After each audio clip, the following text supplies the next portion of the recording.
11 बजे के बाद जब पोलिंग रुक गई। शाहीन जी, इसको हम कंटिन्यू करेंगे। इस वक्त हमारे साथ लाइन पे मौजूद है जिमरान नासिर, मशहूर समाजी कारकुन भी हैं, लॉयर भी हैं और पाकिस्तान में सिंध असम्बली के उम्मीदवार भी थे।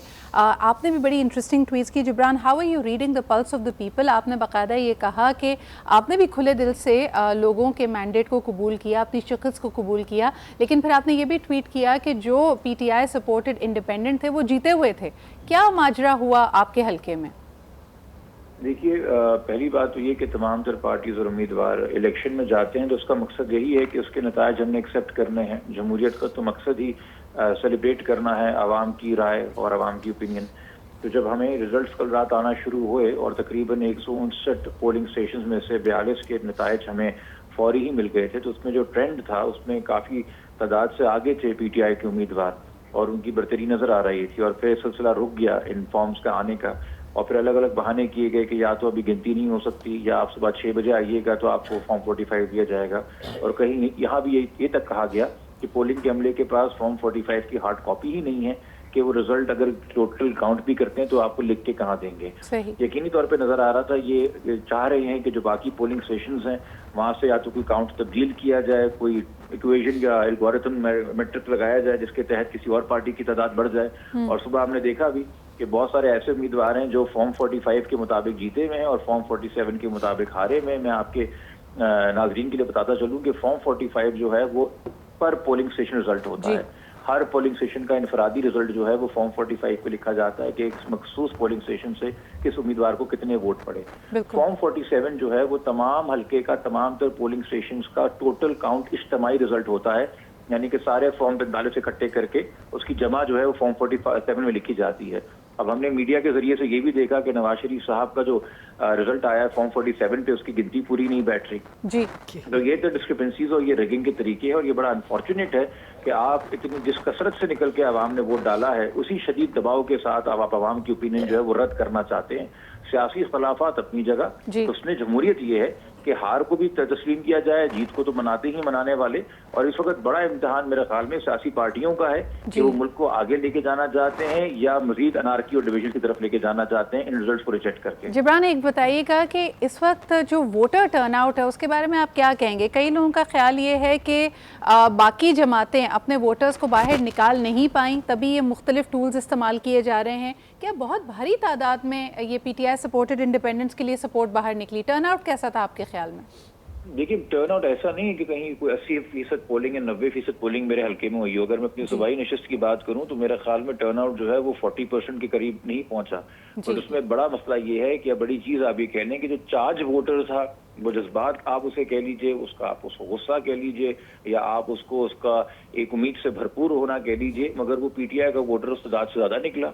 बाकी पार्टीज के वोटर्स उस तरीके से नहीं निकले और शायद उसकी बहुत बड़ी वजह यह है कि हमारे यहाँ जब भी सियासी बुनियादों पे कुछ केसेस बनाए जाते हैं या इस्तेसाल होता है तो तमाम तर जो वोटर्स उस पार्टी के होते हैं वो चार्ज अप हो जाते हैं। ये ट्रेंड हमने माजी में नून लीग और पीपल्स पार्टी के साथ देखा है, तो इस बार ये ट्रेंड जो है हमें PTI के साथ नजर आया, खासतौर पर जो पिछले 6 महीने उस पार्टी के साथ होता रहा है।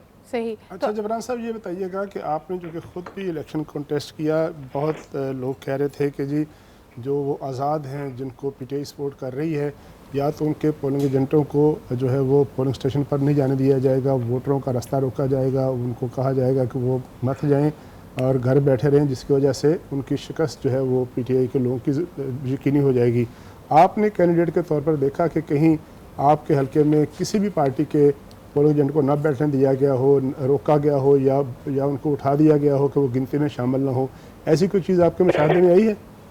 देखिए, मैंने तो इलेक्शन के दिन सुबह 6 बजे उठ के ये देखा कि पूरे मुल्क को ही रोकने की कोशिश की गई है जब आपने पूरे मुल्क में मोबाइल सर्विसेज और ब्रॉडबैंड बंद कर दी और आपने कंफ्यूजन और अनसर्टेनिटी क्रिएट कर दी। ना रिपोर्टर्स को पता है क्या हो रहा है, मीडिया जिसकी आंख हर जगह है उसकी आंख नहीं खुल रही इस वजह से क्योंकि लाइव रिपोर्टिंग नहीं हो पा रही है। वोटर्स को नहीं पता पोलिंग कहाँ शुरू हुई, कहाँ पहुंचना है, कहाँ नहीं पहुंचना। आपने जब नई डिलिमिटेशन की तो आपने नए पोलिंग स्टेशन बनाए इस बार।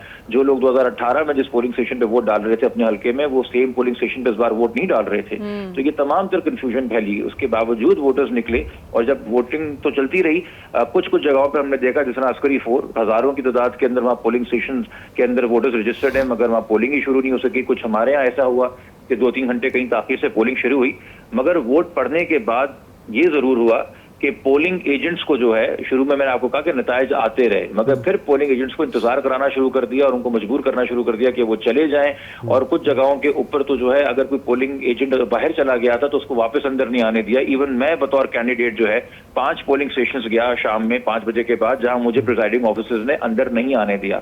अब मैं तो उस तरह का अंदाज नहीं अपनाता कि गेटों पे लाते मार के जो मैं गेट तोड़ के अंदर घुस जाऊं। तो ठीक है, प्रिजाइडिंग ऑफिसर साहब हैं, उनको चैलेंज हम बाद में कर सकते हैं, बट जिस तरीके से ट्रेनिंग भी होनी चाहिए ना प्रिजाइडिंग ऑफिसर्स की, कि उनको रूल्स पता हो, कवानीन पता हो इलेक्शन के, इस बार वो नहीं था। आपने गैर तजुर्बाकार नया अमला अपनाया, बुलाया, जिनकी ना ट्रेनिंग प्रॉपर थी ना जिनका तजुर्बा था, वो खुद इलेक्शन लॉ से वाकिफ नहीं थे, गिनती में सुस्ती कर रहे थे। वे फॉरवर्ड क्या देख रहे हैं? ये देखें, ये इस वक्त जो नंबर गेम हो रही है, जो ट्रेंड बदले जा रहे हैं, अनप्रेसिडेंटेड है, लेकिन बहरहाल what are the options now? आपको क्या लगता है कि क्या हम दोबारा कॉन्फ्रंटेशन की तरफ जाएंगे, इसको लीगली लोग एड्रेस करने की कोशिश करेंगे? What will happen now? देखिए, लीगली एड्रेस होता है कि अगर 2, 3, 4 हलकों का मसला हो, जब आप इतनी कसीर तादाद के अंदर जो है रिजल्ट को इम्पैक्ट करने की कोशिश करते हैं, तो अनफॉर्चुनेटली एक डिसल्यूजनमेंट के साथ साथ जो है एक एपैथी के साथ साथ एक कंटेम्प्ट की फीलिंग भी जन्म लेगी, आवाम के दिल में जन्म लेगी कि जो मुल्क को चलाने वाले इदारे हैं, वो हमारी अदलिया हो, वो हमारी इलेक्शन कमीशन हो, या वो हमारी पार्लियामान हो, और ये जो बड़े बाकी सारे सियासी लीडर्स हैं जिनकी उस तरह से मेजोरिटी नहीं आ सकी जो उनको मुतवक्को थी कि आएगी, ये अवाम की राय को तस्लीम क्यों नहीं करना चाहते? ये अवाम की राय को सेलिब्रेट क्यों नहीं करना चाहते? कल को हो सकता है ये राय किसी और पार्टी के साथ, मुझे लगता है घाटे का सौदा कर रहे हैं, बहुत शॉर्ट टर्म मायोपिक विजन के साथ कर रहे हैं। बिकॉज जैसे बार बार बात की जा रही है, नया वोटर है, जेन जी है, 18 से 25 साल के लोग पहली दफा वोट दे रहे हैं, they are going to outlive the system. ये एक नहीं, कई ऐसे साइकिल से गुजरेंगे। वैसे अल्लाह हर एक को सेहत और लंबी उम्र दे, मगर नवाज शरीफ साहब अब जब 4थी बार वज़ीर आज़म बनने के ख्वाहिशमंद थे, या आसिफ ज़रदारी साहब, ये जिस अपनी उम्र के हिस्से में है, ये इनकी लास्टिंग लेगेसी भी हो सकती है, ये इनकी डिफाइनिंग लेगेसी भी हो सकती है कि किसने ज़र्फ बड़ा किया था और दिल बड़ा किया था जमहूरियत के लिए और अवाम के लिए। वरना इलेक्शन के नताइज तो बदलते रहते हैं, अवाम का मूड भी हर 3, 4, 5 साल बदलता रहता है। आपकी बात बिल्कुल सही है कि शॉर्ट टर्म विजन के साथ नेशन बिल्डिंग नहीं हो सकती। बिल्कुल सही। आपको सवाल करना चाहेंगे जिब्रान से? बहुत बहुत शुक्रिया जिब्रान हमारे साथ मौजूद रहने के लिए। और सबसे अहम बात यह है कि जो भी साहिब इख्तिदार हैं, जिनके पास भी हक़ इख्तिदार या हक़ हुक्मरानी हो, वो आवाम के बारे में सोचें। जब हम आवाम को वोट देने के लिए बाहर निकलने का कहते हैं तो हम कहते हैं DNA पाकिस्तान होना चाहिए, आपको पाकिस्तान पे यकीन होना चाहिए और आप इसको अपना जमहूरी फ़र्ज समझकर बाहर जाके वोट दें।